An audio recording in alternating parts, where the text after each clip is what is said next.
All right جی، report تو آپ نے ملاحظہ کر دی. اب اس پر ذرا بات کر لیتے ہیں. Head of the investigative cell Naeem Ashraf Butt sahib ہمارے ساتھ موجود ہیں. بٹ صاحب ذرا بتائیے گا کہ کچھ تو ہم نے اپنے رپورٹ میں اس کا احاطہ کرنے کی کوشش کی. آپ نے جب کھوج لگائی تو اندر کی خبر کیا نکلی؟ یہ کیا معاملہ ہے سارا؟ اشفاق صاحب، جب یہ خبر پہلی دفعہ اے آر وائی نے بریک کی، ساری رپورٹ بتائی، تو اس وقت یہ ابتدائی رپورٹ تھی اور یہ انہی کی گورنمنٹ کی بنائی کمیٹی کی رپورٹ تھی. اس کے بعد کسی تحقیق کی کسی چیز کی ضرورت نہیں تھی. ایکشن لینا تھا یا نیب کو یا ایف آئی اے کو معاملہ بھیجنا تھا، وہ نہیں ہوا. اس وقت مجھے یاد ہے کہ جب یہ خبر بریک کی تو آخری سوال ہمارے اینکر فیصل صاحب نے پوچھا تھا کہ اب ہوگا کیا، تو ہم نے اس وقت بتایا تھا کہ جب جو کنسرن لوگ ہیں، ریلیونٹ لوگ، ان سے جن سے بھی بات ہوئی تو وہ ریلکٹنٹ لگے ایکشن لینے پر. اس سے لگا کہ بہت زیادہ دباؤ ہے، بعض شخصیات ہیں، تو وہ اس وقت ہمیں لگا کہ یہ ہوگا. اب تو پریکٹیکلی یہ حکومت نے کر کے دکھا دیا، اس کو پورا گول کر کے. اب ایک کمیٹی اور بنائی، اس نے پہلے 15-20 دن لگائے اور نکلا کیا، 4 افسر جو اس میں ہیں ہی نہیں تھے پہلے والے میں. ان 4 افسروں کا معاملہ یہ ہے جن کو وہ کارروائی معطل کیا ہے. ان کا یہ تھا کہ بعد میں جب نون لیگ کی حکومت آ گئی تو پھر کیوں درآمد جاری رہی، آپ نے روکی کیوں نہیں. لیکن اصل مدعا تو پہلے کا ہے کہ یہ ہوئی کیوں، درآمد کروائی کیوں گئی جب 43 لاکھ میٹرک ٹن موجود تھی اور 35 لاکھ میٹرک ٹن اتنی زیادہ منگوا لی.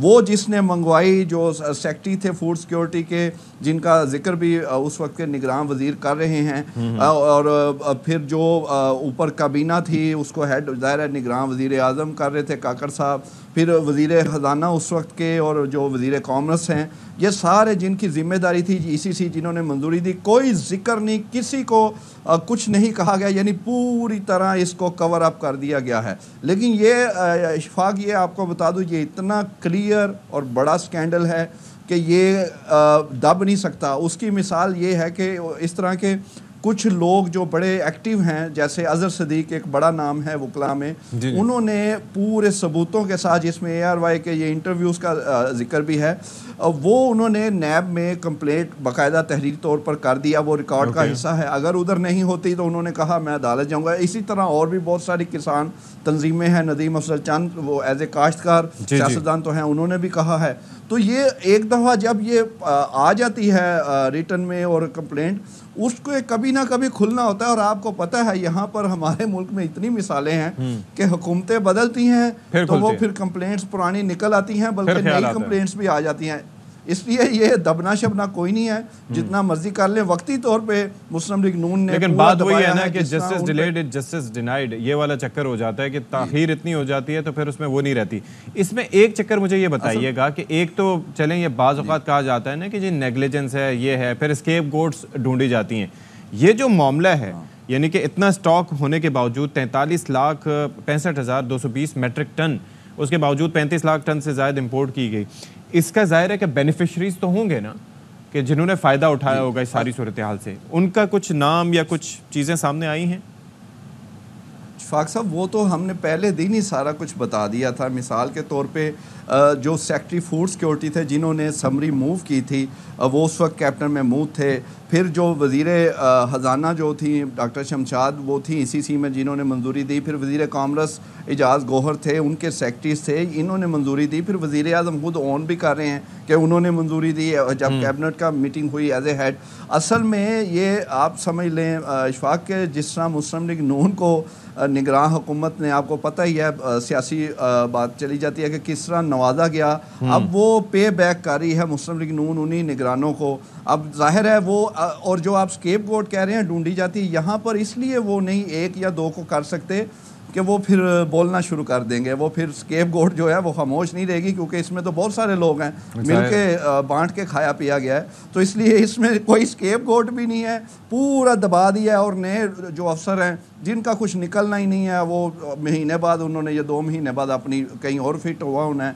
جس طرح کیپٹن محمود ابھی بھی ایک اچھی پوسٹ پہ ہیں، سیکٹری آئی ٹی ہیں، اور وہ جو اور لوگ تھے وہ بھی کوئی سینیٹر بن گیا ہے، کوئی یعنی کہ اصل بات یہی ہے نا کہ آپ کو یاد ہے کہ آج سے 4-5 سال پہلے بھی آٹا اور چینی اسکینڈل آیا تھا. وہ بھی اس وقت بھی یہ امپورٹ اور ایکسپورٹ کا ہی معاملہ اس طرح کا تھا. لیکن یہ کارروائی نہیں ہوتی ٹاپ لیول پر تو، اور نہ ہی اوپر کے لیول پہ کوئی اپنی رسپانسبلٹی ایکسیپٹ کرتا ہے. اگر ECC کا اجلاس ہو رہا ہے تو دیٹ مینس کہ جو ہیڈ کر رہا ہے ECC کو وہ تو وزیر اعظم پاکستان ہے, بھلے نگراں کیوں نہ ہو. تو وہ اگر رسپانسبلٹی ایکسیپٹ کرتے اس وقت تو چیزیں بہتر ہو سکتی تھی یا تھوڑی تحقیق کر لیتے. Don't you think? اس میں اور اس میں اشفاق صاحب ایک فرق ہے. وہ جو شوگر سکینڈل تھا, کم از کم اس وقت جو وزیر اعظم تھے خان صاحب, انہوں نے ایک کمیٹی بنائی, اس کی رپورٹ آ گئی, پبلک ہو گئی, اور جو جہانگیر ترین سمیت بڑے بڑے نام اس میں جن کا لکھا گیا ہے وہ انوالو ہیں. کچھ ایکشن بھی ہوا, لیکن وہ ایکشن ثابت کیا ہوا, وہ پولیٹیکل ایکشن تھا. یعنی وہ سیاسی طور پہ جہانگیر ترین اور باقیوں کو دبانے, حالانکہ بڑی زبردست رپورٹ تھی. اگر اس وقت ایکشن ہو جاتا اور واقعی یہ گندم سکینڈل ہوتا ہی نہ, تو یہ جو سیاست اور یہ جو اپنے اپنے مطلب بیچ میں آتے ہیں, وہ اب جیسے جو پہلے قانون جو حد کے عزت والے ہیں, یہ PTI گورنمنٹ میں آئے, وہ مریم نواز کی باتیں اس وقت کی آ رہی ہیں, پھر وہ دوسرا اب PTI اس کے اگینسٹ. اسی طرح یہ گندم شوگر سکینڈل, یہ جب حکومت اور اپوزیشن میں ہوتے ہیں ان کے معیار بدل جاتے ہیں. یعنی کہ پیکنگ چینج ہو جاتی ہے. آپ یہ فرما رہے ہیں عوام کا پیسہ بس لوٹی جا رہے ہیں اور دبائی بھی جا رہے ہیں ساتھ ساتھ. یہ سب کچھ ملے جلے ہوئے ہیں آپس میں. چلیں جی, thank you so much Naeem Ashraf Butt صاحب فار بینگ ود اس.